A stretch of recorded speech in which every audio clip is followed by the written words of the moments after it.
ਦੋਸਤੋ ਅੱਜ ਇਸ ਵਕਤ ਅਸੀਂ ਮੈਂ ਆਪਣੇ ਜਿਹੜਾ ਜੱਦੀ ਪਿੰਡ ਹੈ ਸਾਡਾ ਰਾਮਗੜ੍ਹ ਜ਼ਿਲ੍ਹਾ ਕਪੂਰਥਲਾ ਹਲਕਾ ਭਲੱਥ ਉੱਥੇ ਅਸੀਂ ਤੈਨਾਤ ਆ। ਫੋਕਲ ਪੁਆਇੰਟ ਸਾਡਾ ਜਿਹੜਾ ਮੰਡੀ ਦਾ ਹੈਗਾ ਪਰਚੇਸ ਸੈਂਟਰ, ਉੱਥੇ ਅਸੀਂ ਆਪਣਾ ਅੱਜ ਲਾਇਆ ਵਾ ਸਵਾਗਤ ਕਰਨ ਲਈ ਲੋਕਾਂ ਨੇ ਮੇਰਾ ਸਵਾਗਤ ਕੀਤਾ ਪਹਿਲਾਂ ਪਿਛਲੇ 1.5-2 ਮਹੀਨੇ ਤੋਂ, ਜਦੋਂ ਦਾ ਵੀ ਮੈਂ ਜੇਲ੍ਹ ਤੋਂ ਬਾਹਰ ਆਇਆ। ਉਸ ਤੋਂ ਬਾਅਦ ਹੁਣ ਮੇਰਾ ਫਰਜ਼ ਆ ਕਿ ਮੈਂ ਆਪਣੇ ਲੋਕਾਂ ਦਾ, ਆਪਣੇ ਹਲਕੇ ਦਾ, ਆਪਣੇ ਸੂਬੇ ਦਾ ਸ਼ੁਕਰੀਆ ਅਦਾ ਕਰਾਂ, ਸਵਾਗਤ ਕਰਾਂ। ਸੋ ਤੁਸੀਂ ਇੱਕ ਥੋੜਾ ਦ੍ਰਿਸ਼ ਦੇਖ ਸਕਦੇ ਹੋ ਕਿ ਲੋਕੀ ਆ ਰਹੇ ਨੇ, ਢੋਲ ਲੈ ਕੇ ਆ ਰਹੇ ਨੇ, ਵਧਾਈਆਂ ਦੇਣ ਆ ਰਹੇ ਨੇ, ਹਾਰ ਲੈ ਕੇ ਆ ਰਹੇ ਨੇ। ਬਹੁਤ ਦੂਰ ਤੱਕ ਤੁਸੀਂ ਦੇਖ ਰਹੇ ਹੋ ਕਿ ਮੈਂ ਸਵੇਰ ਦਾ ਲੋਕਾਂ ਦੇ ਨਾਲ ਜਿਹੜਾ ਹੈ ਅਸੀਂ ਜੁੜੇ ਹੋਏ ਹਾਂ ਔਰ ਬਹੁਤ ਖੁਸ਼ੀ ਆ ਮੈਨੂੰ ਕਿ ਵਾਹਿਗੁਰੂ ਦੀ ਕਿਰਪਾ ਦੇ ਨਾਲ ਕਿੰਨੀਆਂ ਔਕੜਾਂ ਆਈਆਂ ਜ਼ਿੰਦਗੀ 'ਚ, ਕਿੰਨੀਆਂ, ਉਹ ਸਾਰੀਆਂ ਔਕੜਾਂ ਦੇ ਬਾਵਜੂਦ ਉਸ ਪਰਮਾਤਮਾ ਵਾਹਿਗੁਰੂ ਦੀ ਕਿਰਪਾ ਆਸ਼ੀਰਵਾਦ ਦੇ ਨਾਲ ਮੈਨੂੰ ਜਿਹੜੀ ਇਹ ਫਤਿਹ ਪ੍ਰਾਪਤ ਹੋਈ ਹੈ ਇਸ ਮੋਰਚੇ ਵਿੱਚੋਂ। ਔਰ ਇਹ ਜਿਹੜੀ ਫਤਿਹ ਆ ਇਹ ਕੋਈ ਰੂਟੀਨ ਫਤਿਹ ਨਹੀਂ ਗੀ। ਇੱਕ ਤਾਂ ਹੁੰਦੀ ਨਾ ਕਿ ਨਾਰਮਲ ਇਲੈਕਸ਼ਨ ਲੜੀ, 3-4 ਉਮੀਦਵਾਰ ਲੜੇ, ਇੱਕ ਦੀ ਜਿੱਤ ਹੋ ਗਈ, ਬਾਕੀ ਜਿਹੜੇ ਸੀ ਘਰਾਂ ਨੂੰ ਚਲੇ ਗਏ। ਇਹ ਪਿਛਲੇ 25 ਸਾਲ ਦੀ ਜੱਦੋਜਹਿਦ ਹੈ। 25 ਸਾਲ ਤੋਂ ਲਗਾਤਾਰ, ਮੈਂ ਪਹਿਲੀ ਇਲੈਕਸ਼ਨ 1997 ਚ ਲੜੀ ਸੀਗੀ।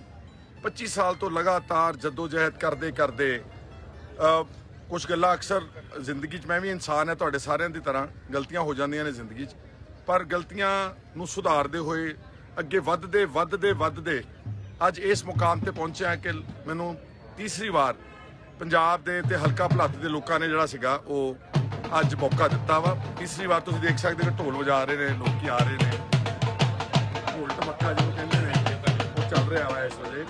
ਇਹ ਸਾਰਾ ਕੁਝ ਚੱਲੀ ਜਾਣਾ ਆਪਾਂ ਲਗਾਤਾਰ ਨਾਲ ਹੀ। ਤੋਂ ਮੈਨੂੰ ਤੀਸਰੀ ਵਾਰ ਲੋਕਾਂ ਨੇ ਨਵਾਜ ਕੇ ਪੰਜਾਬ ਦੀ ਵਿਧਾਨ ਸਭਾ 'ਚ ਪਹੁੰਚਾਇਆ। ਹੁਣ ਮੇਰਾ ਫਰਜ਼ ਹੈ ਅੱਗੇ ਕਿ ਮੈਂ ਆਪਣੇ ਸੂਬੇ ਦੇ, ਆਪਣੇ ਲੋਕਾਂ ਦੇ, ਆਪਣੇ ਜਿਹੜੇ ਪੱਖ ਦੇ ਮਸਲੇ ਨੇ, ਕਿਉਂਕਿ ਪੰਜਾਬ ਇਸ ਵਕਤ ਬਹੁਤ ਵੱਡੀਆਂ ਚੁਣੌਤੀਆਂ ਨੂੰ ਦਰਪੇਸ਼ ਆ। ਕੱਲੀ ਸਟੇਟ ਦਰਪੇਸ਼ ਨਹੀਂ ਕਿ ਕੌਮ ਵੀ ਦਰਪੇਸ਼ ਆ। ਕੌਮ ਜਿੱਦਾਂ ਨਾ ਚੁਰਾਹੇ ਦੇ ਉੱਤੇ ਖੜੀ ਹੋਈ ਆ, ਚੌਂਕ ਦੇ ਵਿੱਚ ਖੜੀ ਹੋਈ ਆ, ਉਹਨਾਂ ਨੂੰ ਪਤਾ ਨਹੀਂ ਲੱਗਦਾ ਕਿ ਕਿਹੜੇ ਰਾਹ ਤੇ ਅਸੀਂ ਜਾਣਾ। ਉਹਨਾਂ ਨੂੰ ਠੀਕ ਰਾਹ ਦੇ ਉੱਤੇ ਲੈ ਕੇ ਜਾਣਾ ਔਰ ਸੱਚ ਤੇ ਇਨਸਾਫ ਦੇ ਮਾਰਗ ਤੇ ਚੱਲਣਾ, ਇਹ ਮੇਰਾ ਆਪਣਾ ਫਰਜ਼ ਹੋਵੇਗਾ।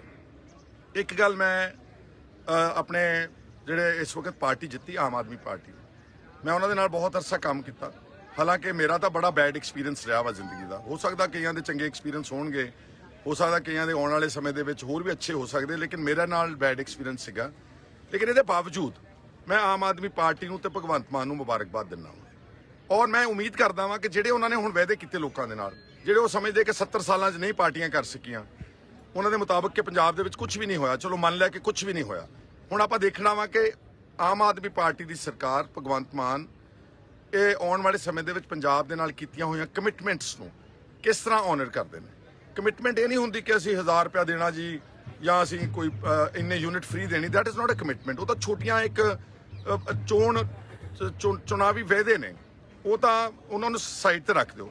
ਜਿਹੜੇ ਪੰਜਾਬ ਦੇ ਅਸਲ ਇਸ਼ੂਜ਼ ਨੇ, ਜਿੱਦਾਂ ਮਿਸਾਲ ਦੇ ਤੌਰ ਦੇ ਉੱਤੇ ਸਾਡੇ ਪਾਣੀਆਂ ਦਾ ਮਸਲਾ ਪੰਜਾਬ ਦਾ, ਸਾਡਾ ਪਾਣੀ ਅਗਰ ਨਾ ਖੁੱਸਿਆ ਹੁੰਦਾ ਰਾਜਸਥਾਨ, ਹਰਿਆਣੇ ਤੇ ਦਿੱਲੀ ਨੂੰ, ਤੇ ਸ਼ਾਇਦ ਪੰਜਾਬ ਦੀ ਤਸਵੀਰ ਹੋਰ ਹੁੰਦੀ। ਪੰਜਾਬ ਦਾ 1 ਲੱਖ ਕਰੋੜ ਦਾ ਕਰਜ਼ਈ ਕਿਸਾਨ ਆ, ਆਤਮ ਹੱਤਿਆ ਕਰ ਰਿਹਾ। ਘਰ ਘਰ ਦੇ ਵਿੱਚ ਨਾ ਮਾਤਮ ਛਾਇਆ ਹੋਇਆ ਵਾ। ਸਾਡੇ ਬੱਚੇ ਵਿਦੇਸ਼ਾਂ ਨੂੰ ਭੱਜ ਰਹੇ ਨੇ ਬਹੁਤ ਵੱਡੀ ਤਾਦਾਦ 'ਚ। ਵੋਟਾਂ ਵਧੀਆਂ ਲੇਕਿਨ ਪੋਲ ਤਾਦਾਦ ਪਰਸੈਂਟੇਜ ਘਟੀ ਪੰਜਾਬ 'ਚ, ਕਿਉਂਕਿ ਜਹਾਜ਼ਾਂ ਦੇ ਜਹਾਜ਼ ਭਰ ਕੇ ਬੱਚੇ ਵਿਦੇਸ਼ਾਂ ਜਾ ਰਹੇ ਨੇ।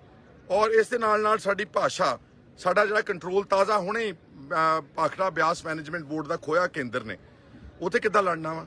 ਸਾਡਾ ਚੰਡੀਗੜ੍ਹ ਦੇ ਵਿੱਚ 60 ਤੇ 40 ਦਾ ਰੇਸ਼ੋ ਜਿਹੜਾ ਉਸ ਨੂੰ ਅਪਸੈਟ ਕੀਤਾ ਬੀਜੇਪੀ ਨੇ, ਉਸ ਨਾਲ ਕਿੱਦਾਂ ਲੜਨਾ ਵਾ। ਇਹ ਸਾਰੇ ਇਸ਼ੂਜ਼ ਜਿਹੜੇ ਨੇ ਆਉਣ ਵਾਲੇ ਇੱਕ ਬਹੁਤ ਵੱਡਾ ਇਮਤਿਹਾਨ ਆ ਪੰਜਾਬ ਦੀ ਨਵੀਂ ਬਣਨ ਵਾਲੀ ਸਰਕਾਰ ਦੀ। ਉਮੀਦ ਤਾਂ ਇਹੀ ਕਰਦੇ ਕਿ ਉਹ ਪਹਿਰਾ ਦੇਣਗੇ ਔਰ ਅਸੀਂ ਸਾਥ ਦਿਆਂਗੇ। ਮੈਂ ਜਸਟ ਬਿਕੋਜ਼ ਮੈਂ ਆਪੋਜੀਸ਼ਨ 'ਚ, I will not indulge in unfair criticism, I will only do constructive criticism. ਔਰ ਅਸੀਂ ਸਰਕਾਰ ਨੂੰ ਜਗਾ ਕੇ ਰੱਖਾਂਗੇ ਕਿ ਆਹ ਤੁਸੀਂ, ਤੁਹਾਡੇ ਫਰਜ਼ ਆ, ਆਹ ਤੁਹਾਡਾ ਪੈਰਾਮੀਟਰ ਸੀਗੇ, ਆਹ ਤੁਸੀਂ ਵਾਅਦੇ ਕੀਤੇ ਨੇ, ਇਹਦੇ ਤੋਂ ਤੁਸੀਂ ਬਰਕਰਾਰ ਰਹਿਣਾ। ਸੋ ਇਹ ਇੱਕ ਰੋਲ ਆਪੋਜੀਸ਼ਨ ਦਾ ਹੁੰਦਾ ਵਾ, ਚੌਕੀਦਾਰ ਵਾਲਾ, ਉਹ ਆਪਾਂ ਪੂਰਾ ਅਦਾ ਕਰਨਾ। ਦੂਸਰੀ ਗੱਲ, ਮੈਂ ਆਪਣੇ ਕਾਂਗਰਸ ਦੇ ਸਾਥੀਆਂ ਨੂੰ ਕਹਿਣਾ ਚਾਹੁੰਦਾ ਕਿ ਦੇਖੋ, ਠੀਕ ਹੈ, ਮੈਂ 3-4 ਸਾਲ ਆਮ ਆਦਮੀ ਪਾਰਟੀ 'ਚ ਗਿਆ ਸੀਗਾ, ਨੋ ਡਾਊਟ, ਪਰ ਉਸ ਤੋਂ ਪਹਿਲਾਂ ਮੈਂ ਕਾਂਗਰਸ ਲਈ ਬਹੁਤ ਅਰਸੇ ਤੋਂ ਜੱਦੋਜਹਿਦ ਕੀਤੀ ਹੈ। 97 ਤੋਂ ਲੈ ਕੇ ਹੁਣ 25 ਸਾਲ ਮੇਰੀ ਜ਼ਿੰਦਗੀ ਦੇ ਪੂਰੇ ਹੋ ਗਏ ਆ। 22-23 ਸਾਲ ਮੈਂ ਕਾਂਗਰਸ ਲਈ ਬਹੁਤ ਜੱਦੋਜਹਿਦ, ਵਿਦ ਡਿਊ ਰਿਸਪੈਕਟ, ਮੈਂ ਕਿਸੇ ਦੇ ਮੁਖਾਲਫਤ ਨਹੀਂ ਕਰ ਰਿਹਾ। ਜਦੋਂ ਵੱਡੇ ਲੀਡਰ ਘਰਾਂ ਛੁਪ ਜਾਂਦੇ ਸੀਗੇ, ਮੈਂ ਵਿਧਾਨ ਸਭਾ ਦੇ ਵਿੱਚ ਜਦੋਂ ਪਹਿਲੀ ਵਾਰੀ ਇਲੈਕਟ ਹੋਇਆ, ਸਾਹਮਣੇ ਖੜ ਕੇ ਬਾਦਲਾਂ ਦੇ ਇਦਾਂ ਸਾਹਮਣੇ ਉਹਨਾਂ ਨੂੰ ਸ਼ੀਸ਼ਾ ਦਿਖਾਉਂਦਾ ਸੀ ਕਿ ਤੁਸੀਂ ਕਰਪਟ ਹੋ, ਤੁਸੀਂ ਸਿੱਖਾਂ ਦੇ ਨਾਲ ਤੇ ਕਿਸਾਨਾਂ ਦੇ ਨਾਲ ਤੁਸੀਂ ਜਿਹੜਾ ਹੈ ਉਹ ਧਰੋ ਕਮਾ ਰਹੇ ਹੋ, ਤੁਸੀਂ ਬੀਜੇਪੀ ਦੀ ਸਪੋਰਟ ਕਰ ਰਹੇ ਹੋ, ਤੁਸੀਂ ਮਾਈਨੋਰਿਟੀਜ਼ ਦੇ ਨਾਲ ਧਰੋ ਕਮਾ ਰਹੇ ਹੋ, ਤੁਸੀਂ ਆਪਣੀ ਆਈਡੀਓਲੋਜੀ ਨੂੰ ਛਿੱਕੇ ਤੇ ਟੰਗਤਾ। ਇਹ ਸਾਰੀਆਂ ਗੱਲਾਂ ਜਦੋਂ ਹੋਈਆਂ 6 ਮੁਕੱਦਮੇ ਮੇਰੇ ਤੇ ਦਰਜ ਕੀਤੇ 2007 ਤੋਂ ਲੈ ਕੇ 12 ਤੱਕ। ਚਲੋ ਉਹ ਤਾਂ ਮੁਕੱਦਮੇ ਇੱਕ ਪਾਸੇ ਰਹਿ ਗਏ, ਹਾਈ ਕੋਰਟ ਨੇ ਉਹ ਸਾਰੇ ਕੁਐਸ਼ ਕਰ ਦਿੱਤੇ। ਮਤਲਬ ਕਹਿਣ ਦਾ ਕਿ ਮੈਂ ਉਦੋਂ ਦਾ ਲੜ ਰਿਹਾ ਜਦੋਂ ਬਾਕੀ ਸਾਰੇ ਲੀਡਰਸ ਕਈ ਵਾਰੀ ਕੰਪਰੋਮਾਈਜ਼ ਮੋਡ ਵਿੱਚ ਸੀਗੇ ਬਾਦਲਾਂ ਦੇ ਨਾਲ, ਡਰਦੇ ਸੀਗੇ ਕਿ ਸਾਡੇ ਤੇ ਕੋਈ ਪਰਚਾ ਨਾ ਹੋ ਜੇ, ਸਾਡੀਆਂ ਗੱਡੀਆਂ ਮੋਟਰਾਂ ਨਾ ਖੁੱਸ ਜਾਣ, ਸਾਡੀ ਸਿਕਿਉਰਿਟੀ ਨਾ ਖੁੱਸ ਜੇ, ਸਾਡੀਆਂ ਕੋਠੀਆਂ ਨਾ ਖੁੱਸ ਜਾਣ। I have stood my ground ਔਰ ਉਹਦੇ ਲਈ ਮੈਨੂੰ ਕੀਮਤ ਅਦਾ ਕਰਨੀ ਪਈ ਆ, ਪਹਿਲਾਂ ਵੀ ਕਰਨੀ ਪਈ ਤੇ ਹੁਣ ਫਿਰ ਕਰਨੀ ਪਈ ਆ। ਜੋ ਤੁਸੀਂ ਦੇਖਿਆ ਮੈਨੂੰ ਜੇਲ੍ਹ ਹੋਈ 78 ਦਿਨ, ਲੇਕਿਨ ਉਹ ਕੀ ਕਹਿੰਦੇ ਹੁੰਦੇ ਕਿ ਅਲਟੀਮੇਟ ਸੱਚ ਜਿੱਤ ਜਿਹੜੀ ਉਹ ਸੱਚ ਦੀ ਹੋਵੇਗੀ। ਉਹੀ ਗੱਲ ਹੋਈ ਆ ਮੇਰੇ ਘੱਟੋ ਘੱਟ ਹਲਕਾ ਭਲੱਥ ਵਿੱਚ ਕਿ ਜਿਹੜੀ ਜਿੱਤ ਆ ਉਹ ਇਨਸਾਫ ਤੇ ਸੱਚ ਦੀ ਜਿੱਤ ਹੋਈ ਆ। ਸੋ ਇੱਕ ਤਾਂ ਮੈਂ ਆਪਣੇ ਵੋਟਰਸ ਦਾ ਬਹੁਤ ਸ਼ੁਕਰੀਆ ਅਦਾ ਕਰਦਾ, ਮੇਰੇ ਕੋਲ ਸ਼ਬਦ ਹੀ ਨਹੀਂ ਗਏ। ਸਾਰੀਆਂ ਪਾਰਟੀਆਂ ਦੇ ਵੋਟਰਸ, ਮੇਰੇ ਅਕਾਲੀ ਵੀ ਮੇਰੇ ਭਰਾ ਨੇ, ਆਮ ਆਦਮੀ ਵਾਲੇ ਜਿਹੜੇ ਇਲਾਕੇ 'ਚ ਹੋਣਗੇ ਉਹ ਵੀ ਮੇਰੇ ਨਾਲ ਹੀ ਕੰਮ ਕਰਦੇ ਰਹੇ, ਮੇਰੇ ਛੋਟੇ ਵੀਰ ਨੇ, ਸਾਰੇ ਭਰਾ ਨੇ। ਔਰ ਮੇਰੀ ਪਾਰਟੀ ਆਪਣੇ ਦੇ ਜਿਹੜਾ ਕੇਡਰ ਹੈ ਉਹ ਤਾਂ ਚਲੋ ਹੈ ਹੀ ਹੈ। ਸਾਰਿਆਂ ਦਾ ਮੈਂ ਬਹੁਤ ਬਹੁਤ ਸ਼ੁਕਰੀਆ ਅਦਾ ਕਰਦਾ। ਔਰ ਇੱਕ ਮੈਂ ਆਮ ਆਦਮੀ ਨੂੰ ਕਹਿਣਾ ਚਾਹੁੰਦਾ ਕਿ ਤੁਸੀਂ ਇਹੀ ਗੱਲ ਬਹੁਤ ਦੇਰ ਦੀ ਰੱਟ ਲਾਈ ਸੀਗੀ ਵੀ ਖਹਿਰਾ ਇਕੱਲੇ ਝਾੜੂ ਕਰਕੇ ਐਮਐਲਏ ਬਣਿਆ। ਪਹਿਲਾਂ ਤਾਂ ਤੁਹਾਨੂੰ ਤੁਸੀਂ ਭੁੱਲ ਗਏ ਕਿ ਮੈਂ 2007 'ਚ ਵੀ ਬਣਿਆ ਸੀਗਾ। ਉਹ ਤੋਂ ਪਹਿਲਾਂ 3 ਵਾਰ ਮੇਰੇ ਪਿਤਾ ਜੀ ਨੇ ਇਸੇ ਹਲਕਾ ਭਲੱਥ ਨੂੰ ਰਿਪਰੈਜ਼ੈਂਟ ਕੀਤਾ। ਅਸੀਂ 50 ਸਾਲ ਦੇ ਇਸ ਪੋਲੀਟੀਕਲ ਲਾਈਨ ਦੇ ਵਿੱਚ। ਇਹ ਕਿਸੇ ਦੇ ਕਰਕੇ ਕੋਈ ਨਹੀਂ ਹੁੰਦਾ। ਹਰ ਆਦਮੀ ਆਪਣੇ ਕਿਰਦਾਰ, ਆਪਣੇ ਕਰਤੱਵ ਦੇ ਨਾਲ ਆਪਣੀ ਕਮਾਈ ਕਰਦਾ ਵਾ, ਤੇ ਮੈਂ ਆਪਣੇ ਕਿਰਦਾਰ ਤੇ ਕਰਤੱਵ ਤੇ ਸੱਚ ਦੇ ਉੱਤੇ ਪਹਿਰਾ ਦੇ ਕੇ ਆਪਣੀ ਕਮਾਈ ਕੀਤੀ ਸੀਗੀ। ਇਸ ਕਰਕੇ ਮੈਂ ਜਿੱਤਿਆ। ਹੁਣ ਮੇਰਾ ਖਿਆਲ ਵਹਿਮ ਨਿਕਲ ਗਿਆ ਹੋਵੇਗਾ ਕਿ ਇਕੱਲੇ ਝਾੜੂ ਦੇ ਨਾਲ ਹੀ ਖਹਿਰਾ ਬਣਿਆ ਸੀਗਾ, ਨਿਕਲ ਗਿਆ ਹੋਵੇਗਾ ਵਹਿਮ, ਕਿਉਂਕਿ ਮੈਨੂੰ ਜਿਤਾਇਆ ਇਹਨਾਂ ਲੋਕਾਂ ਨੇ। ਕਮਾਈ ਜ਼ਰਾ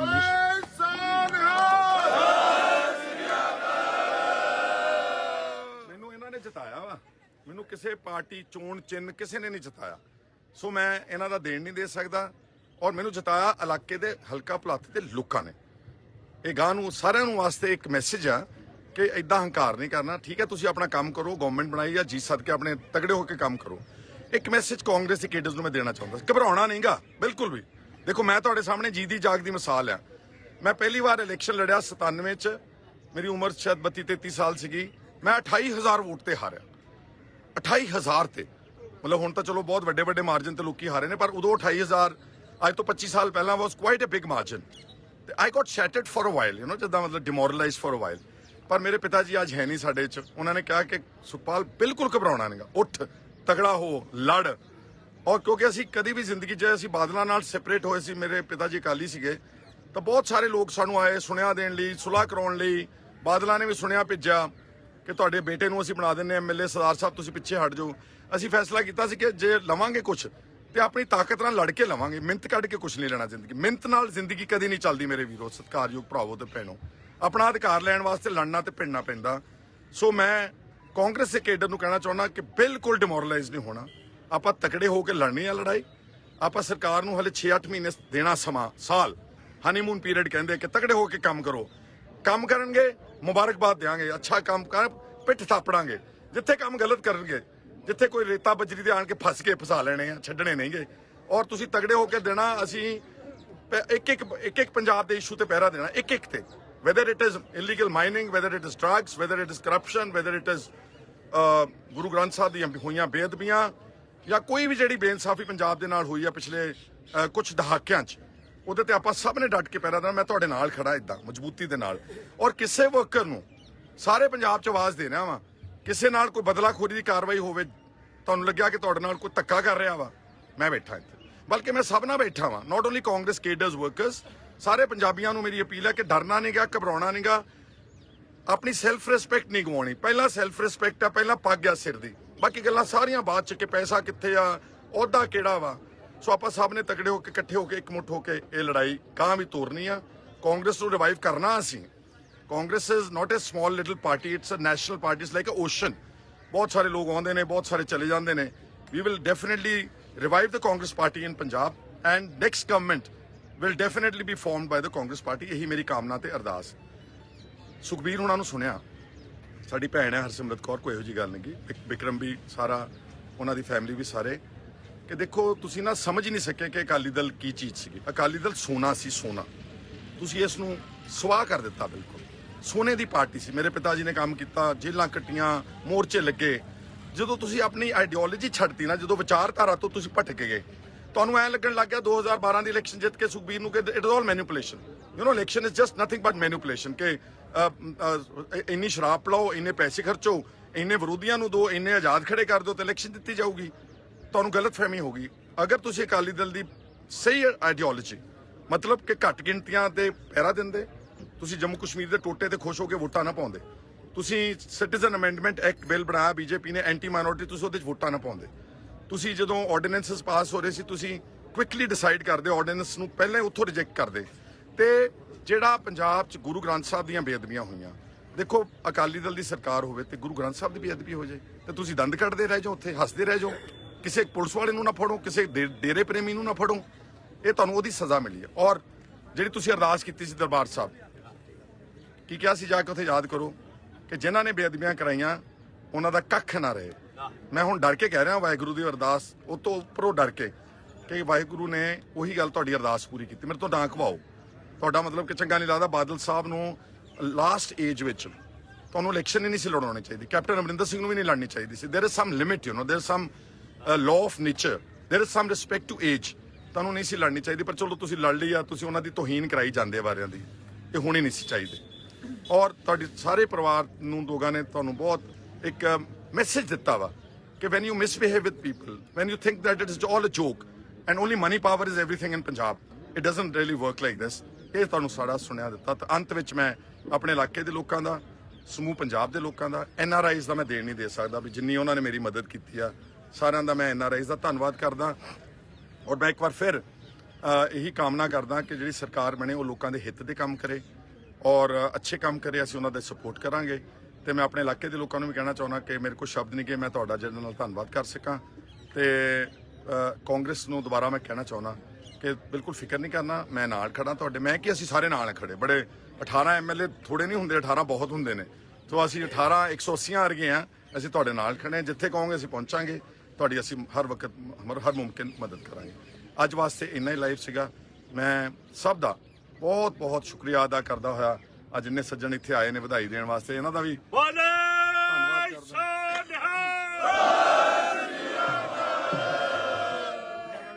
ਧੰਨਵਾਦ। ਤੇ ਤੁਹਾਡਾ ਮੇਰੇ ਨਾਲ ਸਵੇਰੇ ਜੁੜਨ ਵਾਸਤੇ ਤੁਹਾਡਾ ਸਭ ਦਾ ਬਹੁਤ ਬਹੁਤ ਸ਼ੁਕਰੀਆ।